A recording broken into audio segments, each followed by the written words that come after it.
Bienvenidos a un nuevo programa de Crisis y Conflictos del siglo XX. Ahora continuamos con las postrimerías de la Segunda Guerra Mundial, pero nos trasladamos a Italia, Italia, 44-45, aunque vamos a hablar de lo que se ha dado a llamar la República de Saló, que empezó en realidad con la caída del régimen fascista en julio del 43, pero recién se institucionaliza el 1 de diciembre del 43 oficialmente como tal. Sí. ¿Querés hago un raconto muy brevísimo de lo que hemos visto? Nosotros hay que recordar algunos hitos de la campaña de Italia. Los anglo-norteamericanos desembarcan en Sicilia el 10 de julio del año 43. Durante 2 meses se desarrolla la campaña de Sicilia, que en realidad estuvo sostenida fundamentalmente por 2 unidades alemanas, porque el ejército italiano más bien defeccionó. Se replegaron unidades junto con las 2 divisiones alemanas, la Hermann Göring y otras más, que pudieron salvarse cruzando el estrecho de Messina, de tal manera de que las fuerzas no fueron derrotadas, no fueron aniquiladas, sino que se preservaron para seguir la resistencia. Sí, de acuerdo al plan de Kesselring, que era la línea gótica, la línea Gustavo, claro, la línea Gustavo. Por eso, eso lo hemos visto. Ahora bien, importante, acá esto ocurre, el desembarco en Sicilia ocurre el 10 de julio. Sí. El 25 cae Mussolini. ¿Por qué? Porque se produce, lo hemos hablado, una reunión del Consejo del Gran Fallo a través de la conspiración del conde Dino Grandi y otros más, entre los cuales el propio yerno de Mussolini, conde Ciano, donde lo desautorizan a Mussolini. Eso fue, creo, el 23 de julio. Al día siguiente o al subsiguiente, a Mussolini lo convoca el rey, que todo el mundo dijo, el rey Vittorio Emanuele III, ¿no? Lo convoca, lo desautoriza como primer ministro, pero no se atreve a ordenar la detención. Deja que Mussolini salga de la residencia para ser detenido, trasladado y fue una detención engañosa, le dijeron que era por seguridad y estaba detenido. Claro, la cuestión es esta, que se constituye un gobierno provisional a cargo del mariscal Badoglio, y ese gobierno empieza a pactar en secreto la rendición con los aliados. Eso se plasma exactamente el 3 de septiembre, o sea, julio, desembarco, caída de Mussolini, hasta septiembre, hasta fines de agosto, que consolidan su posición en Sicilia, los aliados no saltan a la península. El desembarco se produce a partir del 8-9 de septiembre, ¿no? Los norteamericanos por el Tirreno desembarcan en Salerno, los británicos por el Adriático desembarcan en Tarento, la base naval. Ahora, eso estuvo preludiado por un acuerdo de armisticio, el armisticio de Cassibile, un armisticio secreto que, traicionando a la alianza con Alemania, el gobierno Badoglio lo realizó. Uno de los gestores fue el general Castellano. El general Castellano, pero es simultánea el cese de actividades con el paso de bando, es decir...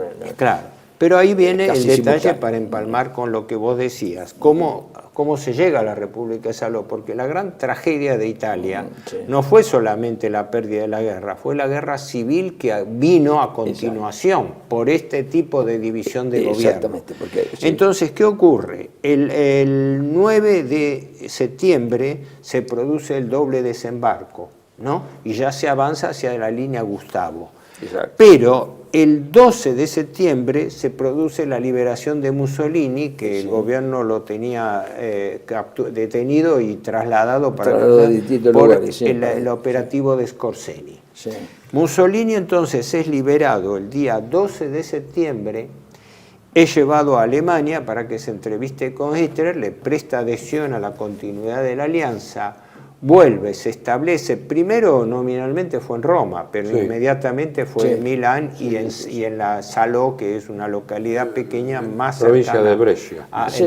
En Salò, y se constituye sobre el lago de Garda, es una pequeña ciudad sobre el lago de Garda, ahí en la Villa Feltrinelli, se llama Villa Feltrinelli, allí estuvo el gobierno varios meses antes de trasladarse a Milán.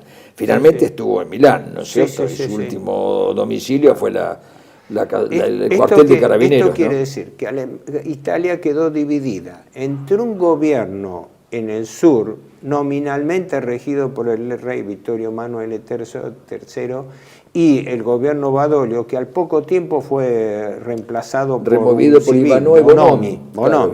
Stefano Bonomi, bajo la nominalidad de un gobierno independiente, cuando en realidad la parte administrativa y práctica y económica la regía la mafia aliada con los Estados Unidos, que era así. Don Calò era el hombre que manejaba todo el mercado negro del sur de Italia, y desde entonces los norteamericanos eso pasa al servicio de los americanos, sí, eso es cierto, es así. Además que los y además la sustitución, porque lo curioso es la sustitución de Badoglio. Badoglio se presta a todo esto y es sustituido en principio por un demócrata cristiano. Ivanoe Bonomi era demócrata cristiano, y luego con la intención de sustituirlo a su vez a él, ¿no? Y ahora, ¿por qué? Hay algo curioso. Yo ya lo dije, pero lo vuelvo a repetir brevemente, así. Es decir, cuando se le pregunta a Churchill si le interesa que los comunistas lleguen o no lleguen, y que se pueda llegar a la república, abolir la monarquía, Churchill dice: a mí lo único que me interesa no es el destino de Italia, sino nuestros intereses.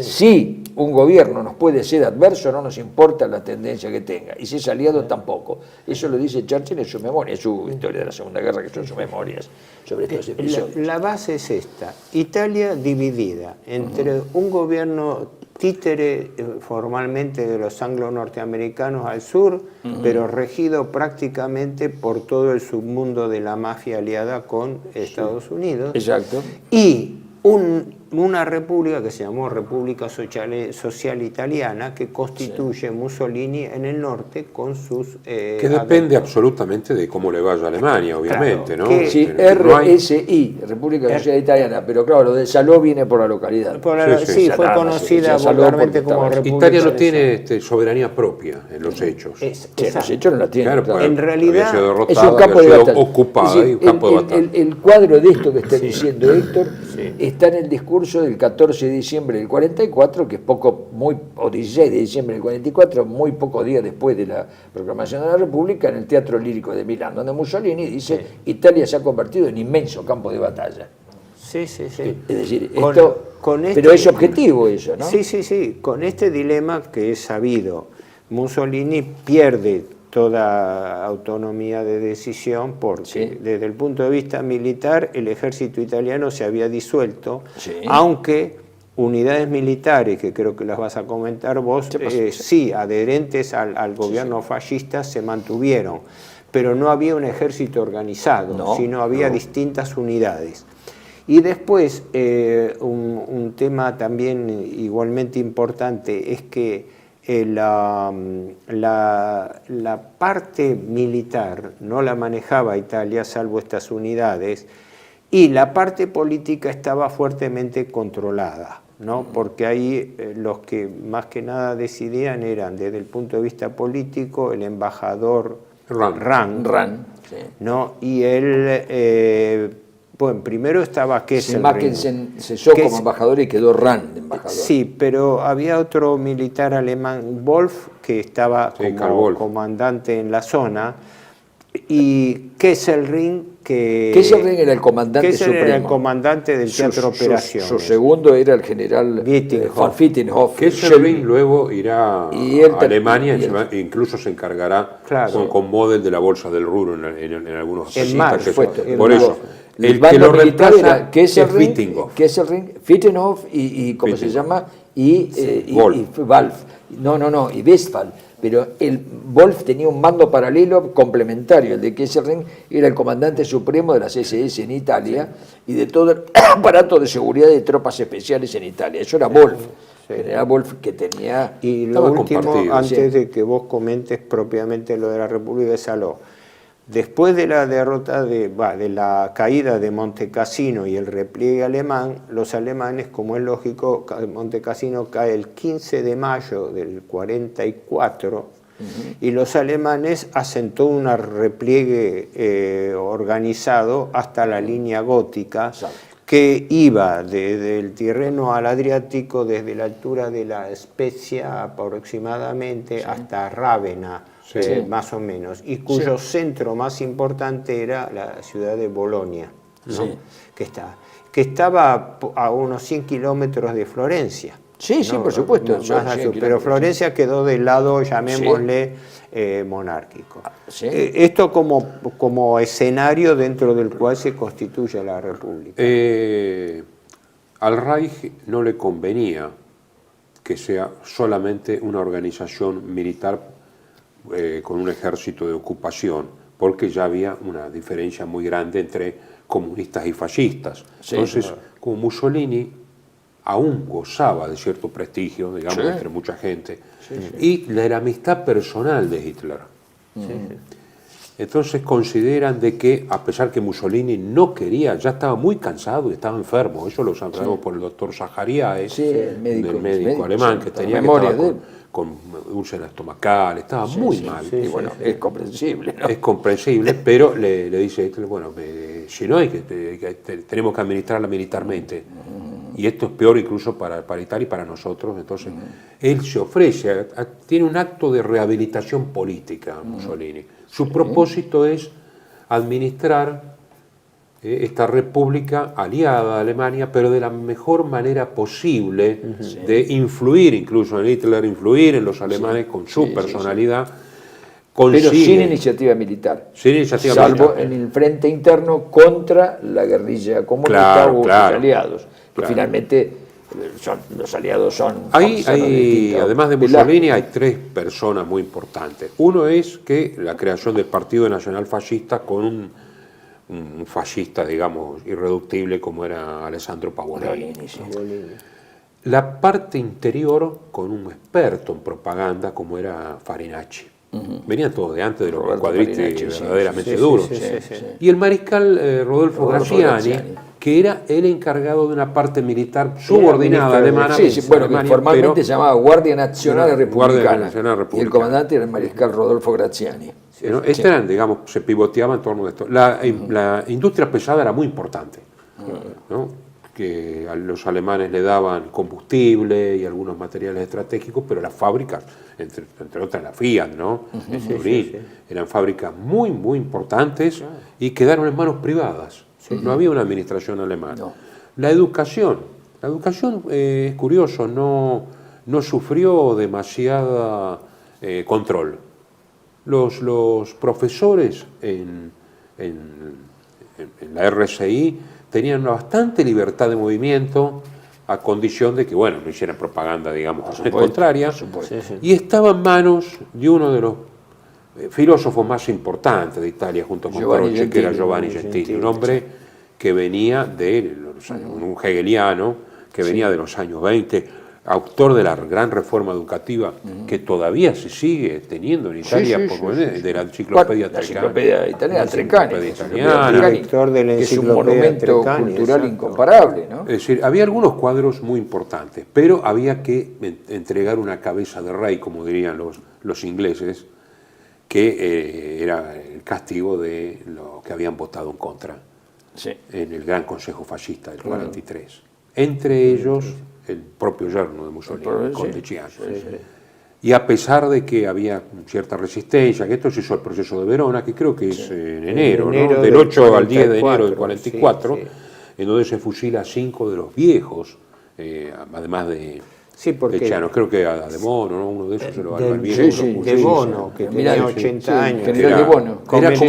Era como un símbolo a tener que hacer esto. Es un símbolo, efecto, y que decían que, así en forma coloquial, dice, han fusilado un cadáver, han fusilado un viejo de 80 años, porque hablaban de eso, porque en realidad los sometidos al proceso de Verona por traición en la gran sesión del Gran Fallo, en la que había sido en el 43, eran 18, pero 13 fueron juzgados en ausencia porque se habían escapado. Entonces De los 6 condenados, 5 fueron fusilados y uno, no me acuerdo quién de los 6, uno fue condenado a 20 años que después, sobrevivió, ¿no? Pero fue un hecho, digamos, lastimoso porque se atribuye a que en realidad el proceso de Verona fue fogoneado por los alemanes, porque no nos olvidemos que se crea una atmósfera un poco enrarecida con los alemanes.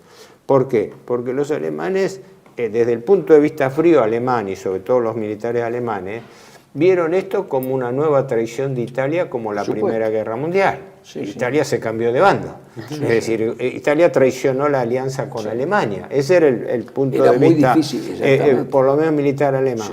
Si bien había unidades que combatieron con lealtad, la del príncipe Valerio Borghese, por ejemplo, con la de Mamá, porque el tipo se subordinó al mando alemán y hacía sus operaciones. Y en él confiaban plenamente. Y en él confiaban. Un cambio era necesario porque había esa división de Italia que la llevó por un lado a la guerra civil, pero además a dividir a la clase media que se quedó en el norte y la que se quedó en el sur, o que estaba cruzada, por supuesto, llevó a la siguiente conclusión.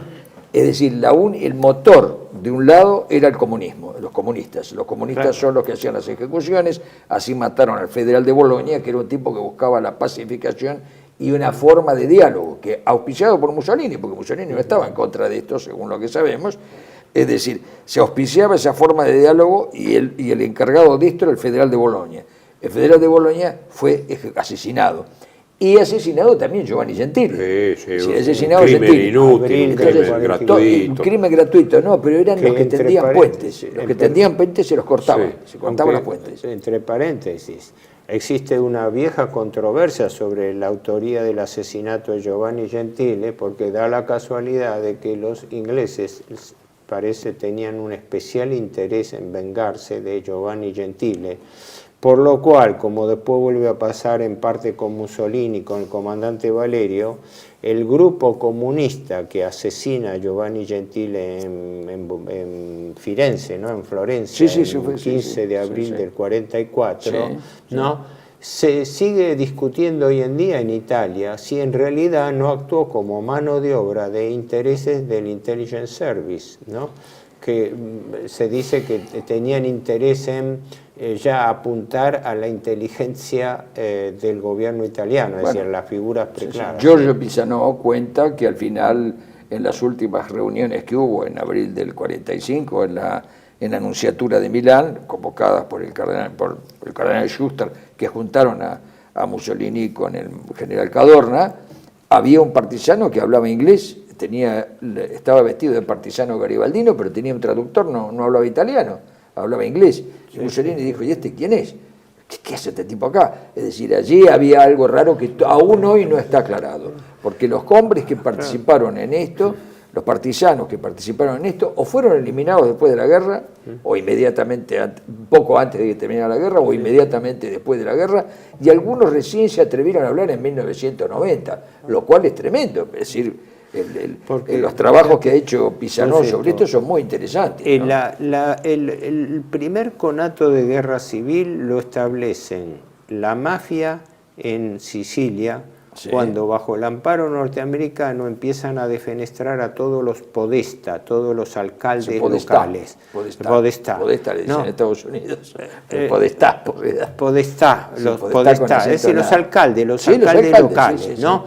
Algunos de los cuales la pasaron muy mal, fueron asesinados directamente. En el periodo fascista el nombre de Podestá era sustituido por el federale. El federales, claro, la depuración de los federales que hicieron. Ya los cargos de base, capilares, eran cubiertos.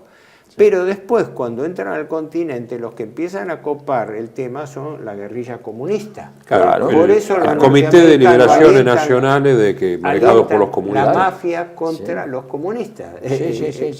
Claro, lo que pasa es que el Comité de Liberación Nacional Comunista además proclama que todo dirigente fascista debe ser muerto. Ejecutado. Debe ser ejecutado. Pero continuamos en el próximo bloque. Bienvenidos a CEPA, Centro de Estudios del Pensamiento Americano. Nuevo sitio web de cursos de formación en política, filosofía, historia, literatura, geopolítica, religión, psicología y más. Cursos de formación que reflejan el verdadero pensamiento americano. Lo invitamos a elegir el curso de su agrado ingresando en www.cepa.la.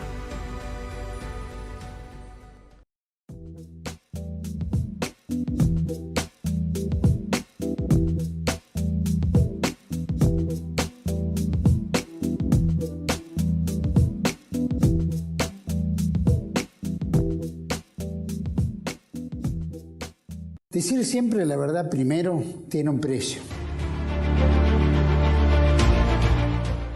Dependemos de tu ayuda. TLB1, toda la verdad primero.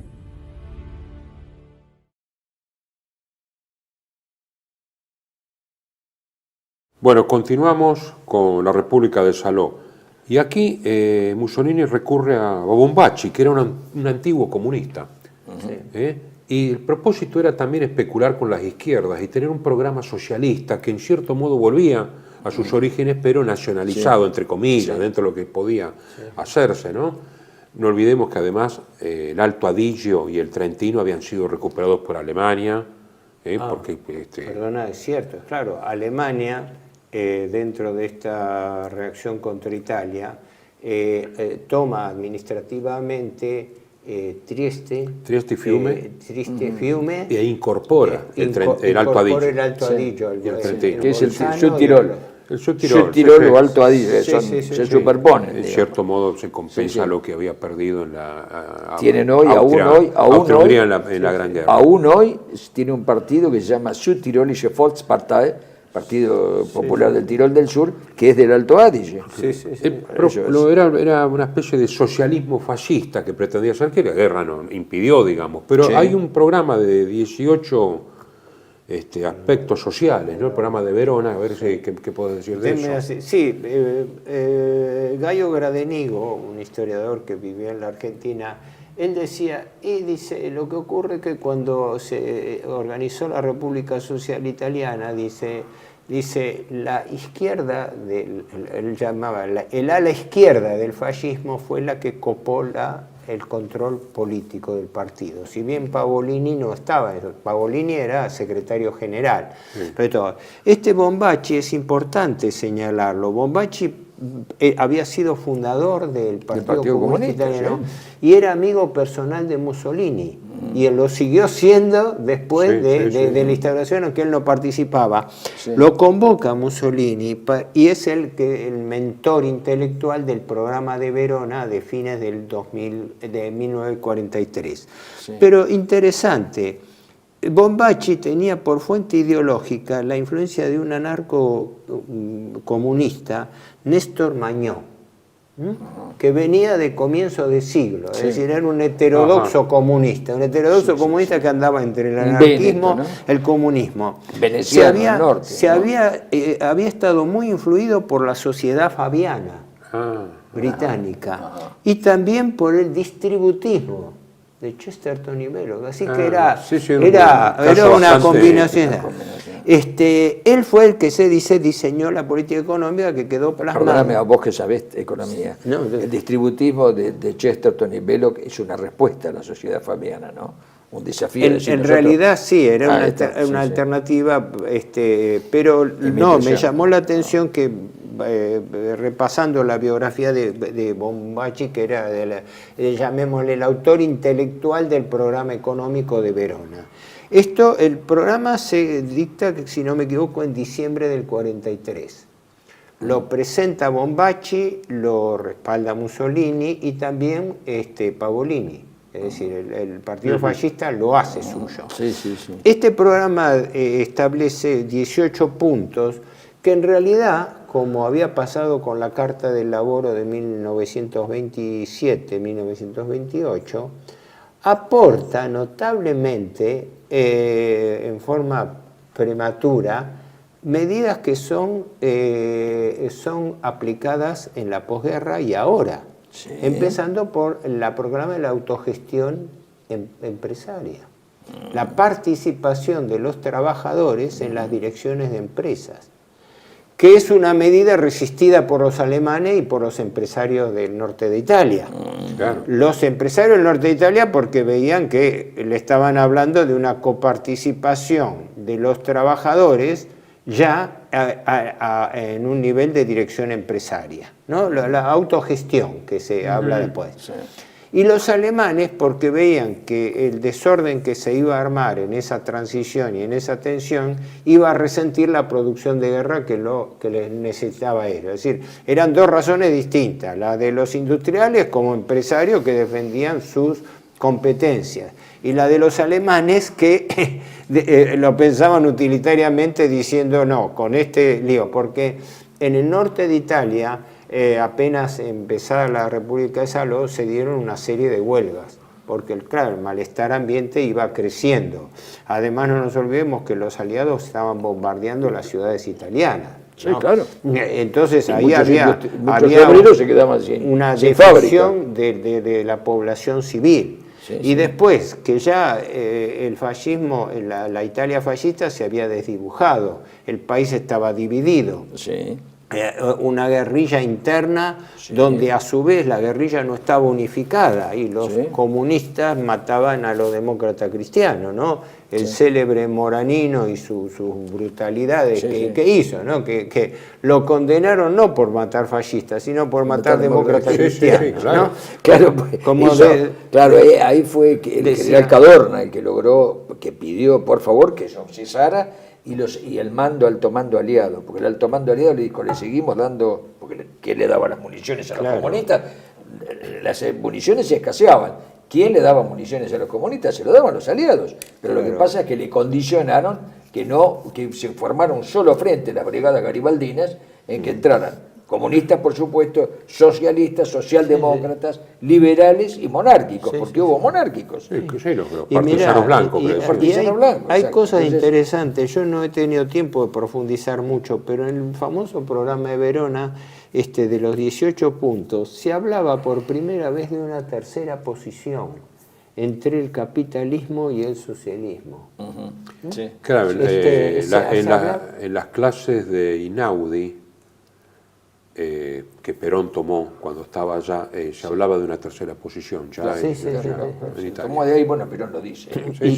Por eso lo sabemos. Ligado a toda una serie de reformas sociales, las llamadas baterías de reformas sociales, y sobre todo este proceso de coparticipación, porque hay una diferencia entre coparticipación en las utilidades y cogestión empresaria. Es decir, la idea de que los sindicatos o los trabajadores tengan participación y representación en la dirección de empresas. Era una tardía pero nueva contribución del fascismo al sindicalismo y a la reforma laboral moderna, ¿no? Sí. Porque hoy en día se habla, es lo mismo que la gente desconoce eso, que la famosa ley del trabajo que dicta con el New Deal Roosevelt, en materia laboral estuvo inspirada en la reforma de la Carta del Lavoro italiana, porque en ese momento la reforma laboral italiana era la más avanzada del mundo, lo mismo que pasaba... Avanzada y completa, porque el problema es cuando contempla toda la realidad. Si vos mirás solamente un sector, siempre será insuficiente, pero si vos así, era global, era una reforma global. Exacto, todo, ¿no? O sea que aún en sus postrimerías podría decirse que ese fue una especie de legado intelectual económico de Mussolini, y fundamentalmente en la reforma económica, porque se abandonaba ahí en parte la idea corporativa. Porque la gran diferencia es esta, que el enfoque de Bombaci difería del fascismo tradicional en que no planteaba la prioridad del corporativismo. Se volvía en cierto modo a la nacionalización de los orígenes socialistas, del primer partido nacional. Claro, por eso yo mencioné las fuentes filosóficas de formación.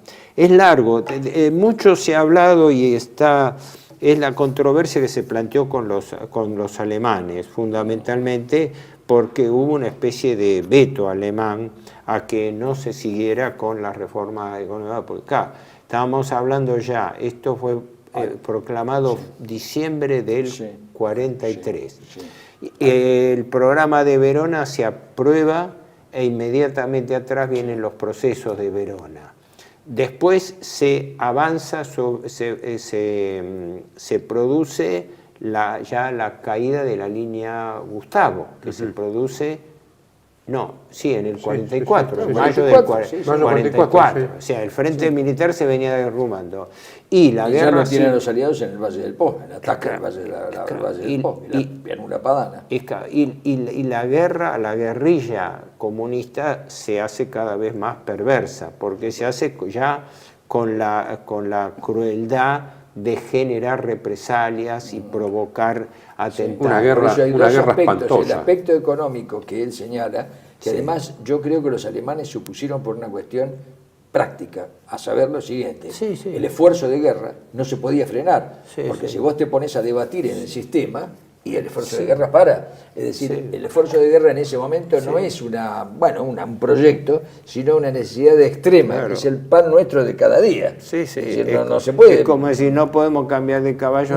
Exactamente. No se puede cambiar de caballo. Estamos en plena emergencia con Alemania, estaba ahí y Mussolini piensa eso. Lo que era más que nada para el futuro, porque en realidad, si uno escucha el discurso de Mussolini de diciembre del 44, cuando dice... Es decir, hoy Italia se ha convertido en inmenso campo de batalla, tenemos que defender con las uñas y los dientes el Valle del Po, y después dice, porque el futuro será un futuro de verdadera y auténtica justicia social como siempre hemos soñado. Pero él sabe el futuro, dice, porque primero hay que terminar la guerra, primero tenemos que defender el suelo patrio. Esto es la más una gran expresión de deseo de un programa, digamos. Por supuesto. Lo fáctico era... Claro, es la promesa, le prometemos esto que lo vamos a hacer en cuanto... Pero lo fáctico la defensa del la suelo sanguinosa, de la sangrienta guerra. Lo fáctico, el que estaba ahí, era la sangrienta guerra civil. Hay un problema. Y los dos principios que después, cuando hablemos de la campaña militar, los quiero nombrar. Psicológico personal de Mussolini, que era él, como hemos hablado en su momento, durante la década del 30, Mussolini fue el árbitro de la política europea, fue el hombre de consulta, de relaciones. Luego, su alianza, su adscripción a Alemania, lo descolocó frente a los aliados y sobre todo frente a Churchill, que aún durante la guerra trató de socavar esa alianza. Pero dejando de lado todas esas instancias, claro, Mussolini había pasado a ser algo así como una mueca de lo que había sido en el pasado. No tenía capacidad de decisión propia en materia militar. No podía llevar adelante las reformas económicas y sociales que le hubieran significado la adhesión del pueblo. Y tenía una guerrilla comunista alimentada por los aliados que le envenenaba el ambiente, porque a su vez las represalias fascistas se hicieron también crueles. Se crea la Guardia Nacional Republicana para enfrentar a los partisanos con los brigatenere móviles. Especialmente las brigadas negras. Porque lo que fracasó es que Mussolini quería crear un ejército republicano y no había posibilidad. El ejército se había disuelto. La gente, ahí decía muchas veces gente que vivió en Italia y que lo comentaban, dice, en esa época había dos alternativas: o te unías a la milicia fascista o tenías que escapar en montaña al monte y unirte a los partisanos, que eran los rebeldes que no querían estar peleando a favor de Mussolini, para decirlo en forma muy simple. Había algunas unidades militares que habían permanecido fieles del viejo ejército y con eso se arman, entrenadas en Alemania, algunas divisiones como la San Marco, el Barbarín. La novedad, pero sin munición casi, la 29 división de las Waffen-SS se llama Italia, que tenía el fallo litorio en vez de las runas en el cuello. Sin pasar el águila con el fallo litorio en lugar de las runas. Desde ya, ¿no? Había una aviación republicana, pero la mayoría de los aviones habían pasado a la Luftwaffe. Había una controversia entre Luftwaffe y a la aviación republicana. Había una controversia entre Graziani y Pavolini por el manejo de las armas, porque no había armas para todo. Sí, porque Graziani afectó a Mussolini, que estuvo hasta el fin de la guerra, que fue el que al final firmó la rendición al final de la guerra, ¿no? Sí. Pero Graziani era ministro de guerra y era un militar de carrera, y la pensaba como militar más que como político. Sí, sí. Y en efecto estaba enfrentado con toda la idea de milicia fascista, porque él veía, no solamente lo veía como una rivalidad de comando, lo veía como una dispersión de fuerzas. No había posibilidad de organizar un ejército de la República Social Italiana, que es lo que Mussolini es una Guardia Nacional nada más. Y se le deteriora el costo de vida, la situación social, estallan una serie de huelgas en el norte de Italia que deterioraron el ambiente, de tal manera de que Mussolini no podía controlar debidamente la situación. Decían que en gran medida él estaba algo así como atrincherado en su residencia en Salò, que es donde estaba. Además, la guardia personal de Mussolini la integraban alemanes.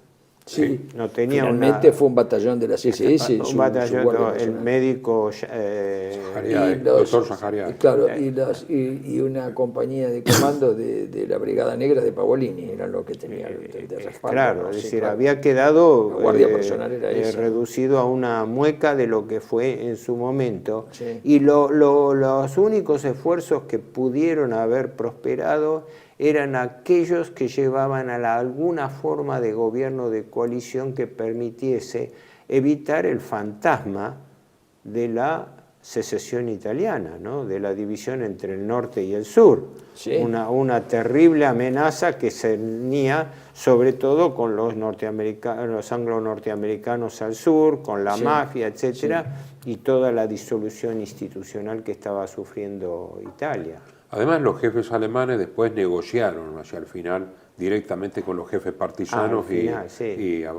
claro, pues tenían que retirarse, tenían que... Sí, porque el problema parece...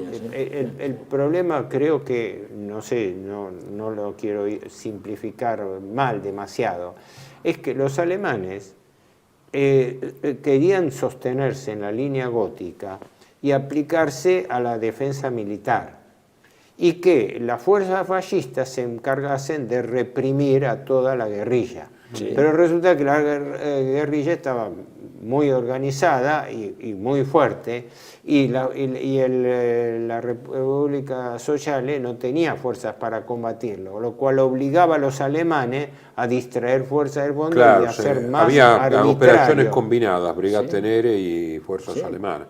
Sí, sí. Y además... La capitulación, ¿no? Que Graziani, la rendición de Caserta del 29 de abril del 45. Eso fue al final. O sea, al final, pero la camaradería de armas acá se produce, es doble, porque por un lado está el frente militar, que es lo que vamos a tratar en el próximo bloque. El frente militar, por un lado, el frente militar estrictamente militar, de operaciones militares contra ejércitos, y el frente militar contra la guerrilla, que finalmente hay una guerra entre norte y sur, y ahí se juntan, por eso la importancia de Wolf, del general de la CSS, Karl Wolf, que no era jefe de Estado Mayor de la CSS, no era cualquier cosa, era comandante de todo supremo en Italia, porque la parte de la guerra antisubversiva o antipartisana la llevaban adelante las brigadas negras italianas y las Waffen-SS, no hay ninguna duda. Pero es importante esto que estaba diciendo de la rendición de Caserta de abril del 45, porque se acepta la rendición de las Fuerzas Armadas italianas, pero no de Salò, porque nunca la habían reconocido los aliados, con lo cual quedaron librados a su suerte. Exacto. En manos de los comunistas, los fascistas. Sí, señor. Y ahí viene una depuración, una represión. Sí, se reconoce que Graziani no estaba en línea con la dirección fascista. Sí. Pero bueno, eso con el bloque que viene. Bienvenidos a CEPA, Centro de Estudios del Pensamiento Americano.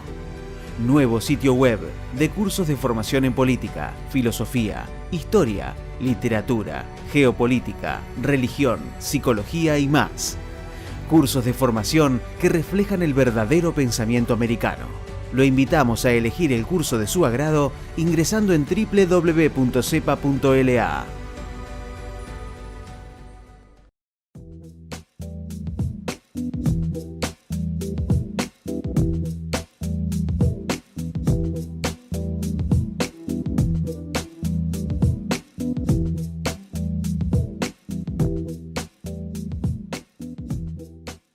Decir siempre la verdad primero tiene un precio. Dependemos de tu ayuda. TLB1, toda la verdad primero.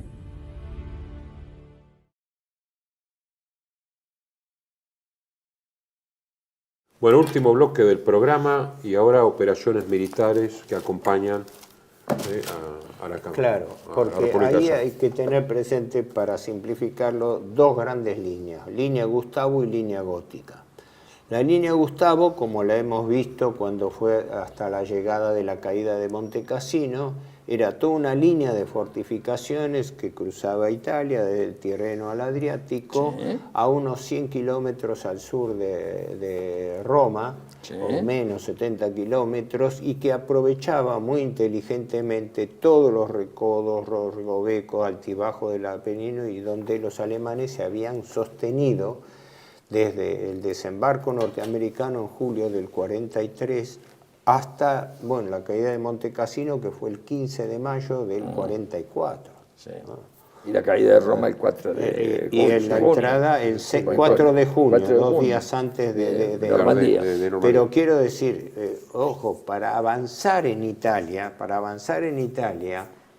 desde el desembarco de 9 de septiembre del 43 hasta la caída de Kosovo, pasaron de septiembre del 43 hasta mayo del 44, ¿no? La lentitud era marcada. Lo hemos dicho, pero es bueno repetirlo. Sí. Fue la campaña más peor organizada de las guerras de la historia, porque Italia nunca se invade desde el sur hacia el norte, porque es un cono que hay que tomar de la parte norte. Siempre la invadieron desde Aníbal y Napoleón, y todo siempre viene del norte al sur. Claro, y con un agravante que había sido por agua, ¿no? Observado por el alto mando norteamericano más que por el británico, que el terreno de Italia era lo menos adecuado para encarar una campaña rápida por el terreno montañoso. Y que en cambio ahí predominaron intereses ingleses, no tanto por el lado militar, sino político, porque los ingleses estaban preocupados en mantener el control sobre el lado del Adriático y las perspectivas en los Balcanes y en Grecia. Sí. Entonces, había también en el Teatro Operaciones de Italia se dio esa rivalidad de que intereses norteamericanos y británicos no iban de acuerdo. Y luego los norteamericanos empezaron a presionar con respecto a que el avance era demasiado lento y incluso retiraron unidades cuando fue el desembarco de Normandía. Retiraron unidades en Italia que las llevaron a reforzar el frente francés y también de Provenza. Así que no estaba. Hay una serie de operaciones, yo había notado el desembarco en Provenza lo hacen a expensas de Italia, claro, y eso frena aún más. Claro, porque los dos... Favorable a los alemanes, salvo que hubieran usado el desembarco en Provenza para entrar por el norte, atacar por el norte a los alemanes, y no lo hicieron. En realidad eso no les había una de las salas del desembarco en Provenza, entre Tolón y Marsella, era el desplazamiento hacia el este para entrar por el lado de Génova, pero no se hizo. No se hizo, por eso. Claro, es más, el reproche inglés era que los norteamericanos le estaban retaseando fuerza. Además, también parece que se la retaseaban en aprovisionamiento, como en Normandía. ¿Vos te referís a Italia? En Italia. Claro, el comandante supremo en inglés. El mariscal Alexander en inglés. Claro, ahí había dos líneas. Clark en el Tirreno, Alexander en el Adriático. Y los principales intentos... Montgomery fue retirado después. Primero era Alexander con Montgomery en el Adriático y Clark en el Tirreno. Pero a Montgomery lo sacaron para mandarlo a Normandía y quedó Alexander.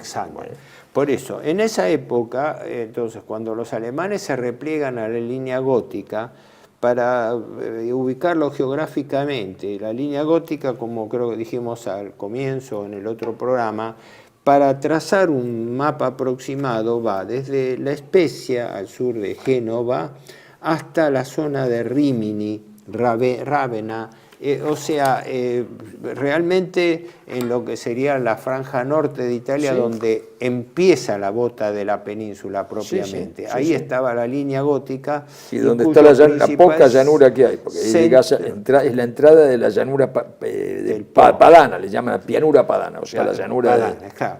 Los ingleses pugnaban por hacer operaciones del lado del Adriático, sí, que rompiesen la entrada a la llanura del Po, a la llanura padana. Sí. Y ahí es donde había desinteligencias con respecto al nivel de avance, porque se dieron una serie de ataques ingleses, pero que eran de poca monta, no progresaban, es decir, eran avances muy pequeños en la zona de Pescara y zonas limítrofes que no tenían valor militar y no afectaban la estructura de defensa alemana. Prueba está que la línea gótica sobrevivió hasta el fin de la guerra, sí, y cae con el derrumbe alemán los últimos días, sí, de abril. ¿Cómo se llama? Es como si alguien se muriera de hambre cuando empiezan a faltar municiones y a faltar municiones. Por eso se producen rendiciones al final que resultan absurdas. Tropas alemanas veteranas rindiéndose a los brasileños. ¿Por qué se rendían? Porque no tenían una munición para poner. El Marqués de Mascareñas en su memoria dice que se rindieron 30.000 alemanes a la división, claro, a la Fuerza Expedicionaria. Exacto, pero ¿cuántas municiones tenían? Nada, no tenían nada. Habla muy bien, muy elogiosamente. Sí, ¿no? Un general que dice directamente... viene a presentar rendición y dice, decidió rendirse, sí, lógicamente. Sí. Un ejército sin municiones no puede combatir.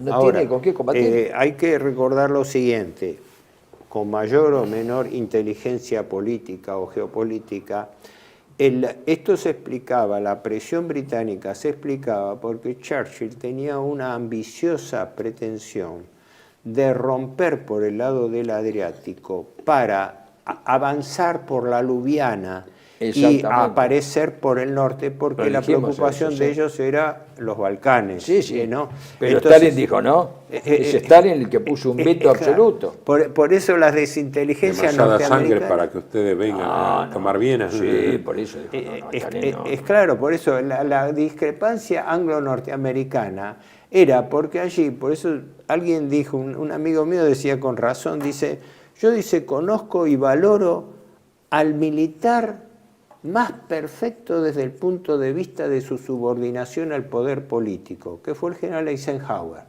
Porque Eisenhower fue un militar profesional que no se apartó un ápice de las directivas políticas que recibía. Exacto. A él le dijeron, usted hace rendición incondicional, hay que destruir a Alemania, hay que destruirla como potencia en el continente. Y como viejo testigo de Jehová fue y cumplió. ¿Cómo? Claro. Después, el presidente Roosevelt, a principios 7-8 de febrero del 45, con un Churchill que miraba la negociación medio de afuera, deciden cómo se va a repartir el área de influencia de Europa entre el este y el oeste, entre el invasor. Previendo esto que vos señalás, que es lo de Yalta, previendo esto es que Churchill se enfrenta en silencio con Stalin por la zona del Adriático, porque Churchill dice, yo necesito entrar de alguna manera, condicionar a Stalin, y temo por Grecia, porque el gran temor era porque el partido más fuerte que había en Grecia era el Partido Comunista. Por eso prohijaba a Tito. Por eso prohijaba a Tito, y Tito se desplazó. Tito se pasó a la inteligencia británica. Esto no es ningún secreto ahora, hoy no es ningún secreto. Entonces yo comenté eso. Pero Grecia es la preocupación, porque Grecia, el Partido Comunista, era el más fuerte de la Europa Oriental. Abastecido por los mismos ingleses y americanos. Entonces dijeron, no, un momento, esto no, así no, porque ¿qué pasa si ahí entran los locos? Si Stalin me pide esto. Y Stalin sacrificó a Grecia, ojo. Stalin sacrificó al Partido Comunista griego, pero dijo, no se me meten los Balcanes. Un momento. Hubo una pulseada. Cosas, lo resumo así. En el año 44, aún entrado el año 44, la diplomacia entre Gran Bretaña y Rusia seguía un canal propio, que Sí, venía sí, ya sí, desde sí. el comienzo. Al Y ahí margen fue del americano. el famoso acuerdo que se llamó el acuerdo de los porcentajes, donde hubo un acuerdo geopolítico donde Inglaterra aceptaba, hablaban de porcentajes, el 90% de la influencia rusa sobre Rumania contra el 10% de Gran Bretaña, Sí. a cambio de una relación inversa en Grecia. En Grecia 90% Gran Bretaña y 10% Rusia. Que los rusos no respetaron, Sí, porque Stalin dejaron la aceptó. guerrilla comunista. Sí. Y que después Grecia pierde terreno porque después de la guerra, con Truman y el punto cuarto, quienes subentran a luchar contra el comunismo ya no son los ingleses, son los norteamericanos. Sí, claro. Esto responde a la lógica geopolítica. Cambiante en ese momento también. ¿Cómo? Y cambiante. Y Cómo se cambiante, dan las pero relaciones no, de poder. La geopolítica de la época decía que Inglaterra estaba condenada a desmantelar su imperio. Cosa que se encargó de burlar bastante en la posguerra, pero de todas maneras tuvo que dar. hacerlo. En lo formal tuvo que hacerla. Y que su rol en el continente iba a quedar replegado en segunda línea. Por eso las movidas militares. Sí. Esto en cuanto a la parte militar, nosotros vamos a llegar hoy en realidad solamente hasta los prolegómenos del final de la guerra, porque las instancias finales ya son de un carácter mucho más específico, ¿no? Sí. ¿Qué pasó en los fines de la guerra? Pero fundamentalmente la línea gótica alemana no pudo ser transgredida.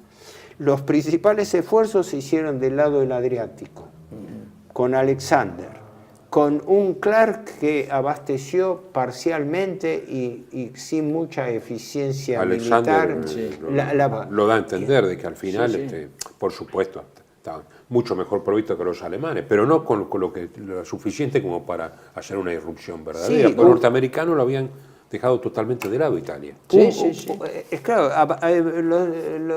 para los norteamericanos dejaron un teatro congelado allí, despreocupándose, porque ellos se habían apuntalado en la influencia que les interesaba y pensaban que la definición, como es lógico, iba a venir del norte, no de Italia. Entonces era perder tiempo. Desde el punto de vista práctico era así. Y la serie de operaciones menores no las hubo. Hubo varias batallas importantes, la batalla de Gemano, ¿no? Que fue llamada Montecassino del Adriático, que se dio en septiembre del 44, intentos que se hicieron en la línea gótica desde agosto, una operación Olive que también dirigió Alexander para irrumpir en la llanura de Normandía, pero resulta que todos esos ofensivas murieron allí nomás y no pudieron desmantelar la línea gótica que se mantuvo hasta... Todos esos ataques que hicieron, Kesselring los logró contener a todos. En realidad, en Italia el derrumbe se produce cuando se produce el derrumbe general, porque además es mucho más grave, a mi modesto entender, ¿no? Es el problema interno entre la guerrilla comunista, que al final, digamos, conduce a toda la brigada garibaldina, o sea, toda la guerrilla termina siendo, los partisanos terminan siendo todos bajo conducción comunista. Lo mismo que pasó en Francia con Jean Moulin, que era comunista, lo mismo pasó en Italia. La conducción la tenían los comunistas y los socialistas, pero los socialistas más de izquierda, los más duros, Pertini, etc. El atentado de Villarroel, todo eso para provocar represalias y la guerra civil, porque les interesaba el futuro de Italia, a ambos. Ahora bien, ¿cuál es el espíritu que contrasta esto? Porque Italia tenía, como lo acabamos de decir, las Fuerzas Armadas destrozadas. La mitad del ejército formal que reconocían los aliados estaba en el sur. El otro ejército estaba totalmente subordinado a los alemanes por cuestiones operativas, aunque más no fuera. ¿Qué quedaba? ¿Qué les quedaba a los italianos? Y a los italianos les quedaba, yo creo que habría que escuchar las últimas canciones de la guerra, las canciones de Saló, las llamadas canciones de Saló, las mujeres no nos quieren más porque usamos la camisa negra, y los Stornelli, los famosos cantos, ¿no? Vamos a esculpir una lápida sobre la piel de una prostituta y vamos a contra la Casa Saboya y viva el fallo republicano, todas esas canciones de último momento muestran que ese espíritu, un espíritu que curiosamente, acá la cita es de Renzo de Felice, ¿no es cierto?, en este librito que es muy interesante, ¿no?, la entrevista sobre el fascismo de Renzo de Felice, donde Renzo de Felice dice que al final, en la República Social Italiana, militarmente, espiritualmente, el núcleo de la defensa estaban las brigadas negras, y las brigadas negras no eran sino una traspolación, por así decir, del espíritu de las Waffen-SS, dice, un espíritu en el cual se combatía ya no para ganar, sino para decir, nosotros los desafiamos, somos mejores que ustedes, somos superhombres y en el futuro nos van a reconocer. Bueno, es también producto de una honda desesperación. Exactamente, la desesperación produce esto, eso es lo que ve Renzo de Felice. Y él dice, eso termina, dice, ese espíritu de afirmación hasta la última consecuencia, es lo que de alguna manera permite que sigan combatiendo. Si no, vos fijate que fue necesario que los alemanes dijeran basta para que se cayera todo, pero mientras se mantenía ese espíritu, es evidente que al final el espíritu de combate en una guerra que está perdida, objetivamente perdida, y no hay uno solo de los dirigentes, de los aliados o de los alemanes o italianos, no hay un solo dirigente que no esté convencido que la guerra está perdida. Esto no hay ninguna duda. Sin embargo, se pelea por este espíritu. Es lo último que queda, es el último reducto. Ese es el verdadero reducto alpino. Habría mucho para hablar en cuanto a las movidas del último Mussolini, ¿no? De los 100 días, ¿cómo se llama? El grueso volumen de Pampanato. Spampanato, que es un... Por eso se ha hablado hasta el exceso, pero la gran paradoja que se da es que el de Mussolini fue esencialmente un movimiento socialista corporativo y que sus principales factores de desestabilización fueron los monárquicos. Y que por eso aparece el fascismo republicano enfrentado a la tradicional monarquía italiana. Claro, y paradójicamente el Partido Comunista funcionalmente era aliado de la monarquía. Algo análogo a lo que había hecho en Alemania. Una vez alguien me observaba, este hombre Baldomero Sánchez, que era muy observador, me había dicho, dice, es notable que tanto se habla de la derecha política, etcétera, pero tanto el atentado contra Hitler del 20 de julio como la defenestración de Mussolini, etcétera, no la hicieron fuerzas populares, la hicieron gente monárquica, gente tradicional. Bueno, aliados con los comunistas, ya la verdad. En Rumania fue traicionado el movimiento fascista, en la propia España, con el mismo rey, con el rey Miguel. En todos los lugares pasa esto siempre. Sí, pasa esto. Y curioso, no sé si ya por tiempo terminamos, pero sí, como, no conclusión, porque uno no tiene tanta autoridad para hacerlo, pero sí como reflexión, esto de que la caída de Italia trajo una tragedia que se prolonga hasta nuestros días, la guerra civil. Una guerra civil que, en mi opinión, se mantiene larvada hasta ahora. ¿No? Se mantiene larvada hasta ahora porque la llamada izquierda, que fue cambiando de nombre, Partido Comunista, Partido Democrático, etcétera, ¿no? Pero siempre fue quizás una frase premonitoria fue la que le dijo Emma Bonino, la socialista, ¿cómo se llama la nieta de Mussolini? Alessandra Mussolini. En un debate televisivo que se discutía sobre la situación italiana, y la Bonino le dice a Alessandra Mussolini, le dice, non dimenticare che tu ti chiami Mussolini. O sea, han pasado 80 años de la guerra, pero la clase política le sigue endilgando, es sintomático. Bueno, es el famoso pentapartido después de la guerra, los 5 que participaron en la resistencia, aunque tengan un voto, tienen derecho, es decir, bueno, eso sí. La caída de Italia fue esa guerra civil que deja heridas, como en España, como algo así, tanto peores que la guerra externa. Lo curioso es que la izquierda, o la llamada izquierda, yo no me manejo con esas pautas, pero como se le llama así, digámoslo así. Es decir, el Partido Comunista, los partidos socialistas, siempre históricamente han sido funcionales a los grandes poderes financieros. Esta es la realidad. En última instancia demuestran que ese es su último juego. Aún sin saberlo, sus dirigentes. Aún sin saberlo, lo estamos viviendo en España de hoy, ¿no? La izquierda era más encuadrada ¿quién en es los poderes uno de los autores que dice, no sé si Wolf o algo así, que dice que la Segunda Guerra Mundial está acompañada? ¿Quién dijiste? No te escuché. Joseph Wolf. Joseph Wolf, sí. Creo que dice, la Segunda Guerra Mundial está acompañada, la guerra interestatal, de guerras civiles prácticamente en todos lugares, salvo en Alemania porque no ha habido, dada la tradición germánica, movimientos, digamos, de resistencia. Eso está muy unificado de lo que es ejército, mando político, etcétera. Pero en todos los demás lugares ha habido guerras civiles. En Europa Oriental. Sí, por supuesto. Bueno, concluimos por hoy. Gracias.